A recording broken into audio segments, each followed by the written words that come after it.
Weddings are a time to let loose, have a little bit of fun, but you know, for singles it can be really stressful, especially if you got to find a date. Yeah, do you call up that ex? Do you dare to ask somebody new? Do you go platonic and ask a friend? Local matchmaker Julie Emmon joining us now with some help. And we all have weddings coming up. We were talking on the break. I have 3 in the next couple months. That's what you said. It is wedding season. Yeah, exactly. So Why is picking the perfect plus one so important for this event?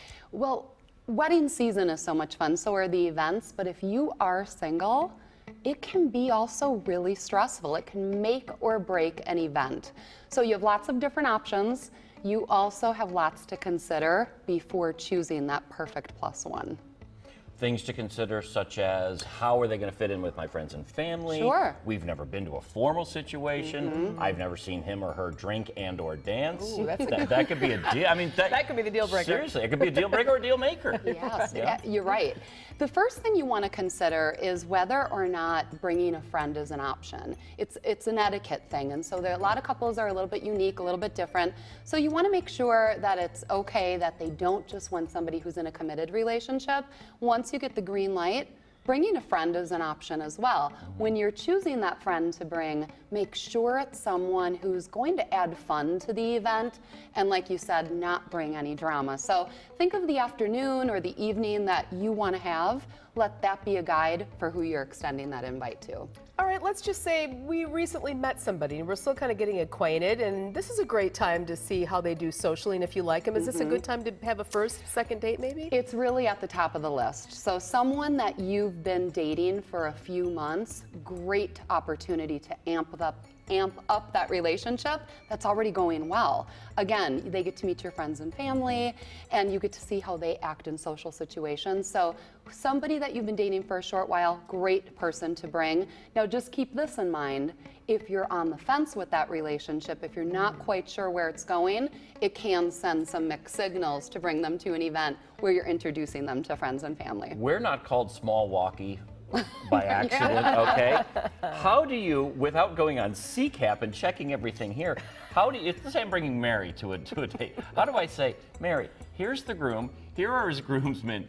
Do you know any of them? I mean, do you see where I'm going with this? that could be so awkward. I mean, how, because you're bringing your new friend, your new dating companion into a social situation. How do you kind of say, do you know any of these people? Have you dated them? Is this going to be awkward? Well, it's actually a reason at the top of the not to bring list, at the worst list, is bringing a blind date or a first date. I would put somebody that you really don't know well in that category as well. So that is someone, weddings are not the ideal situation to bring a blind date or a first date, and it's funny because so many people consider that. Even my clients will call me at It's Just Lunch and say, I have this upcoming wedding. Do you have any ideas for me? No. The reason we connect our clients in that small setting is I cannot imagine the distractions and the pressure of getting to know someone over the chicken dance. Right. So not a good idea. So at the top of the not to-do list, don't bring a blind date or a first date. Again, someone that you know or you've been dating for a while, you're probably going to know those things already. Because they could be leading the chicken dance, and then you're going, are you kidding me? That's my date? That could add fun to the event, though. And there's a courtesy to the bride and groom. This is their big day. They've hand-selected the people they want there. So if this person isn't going to be in your life, it's almost better, is it not, to bring a platonic friend who will be in your life and who you may cross paths with 10 years from now, but not a date that you won't be seeing. Ted, it's so true. Weddings are about that couple, are about celebrating a committed relationship, the solidarity that goes along with that.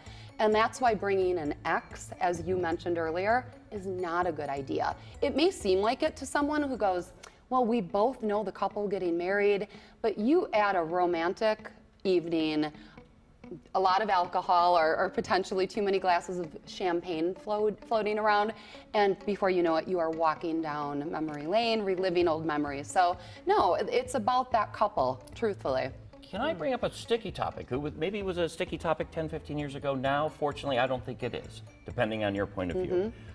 Let's say you are somebody who's interested in a person of another sex. You're gay or lesbian, and you've had to hide that for the longest time. And you finally want to say, you know what, this is my partner too. I want them to go to a wedding.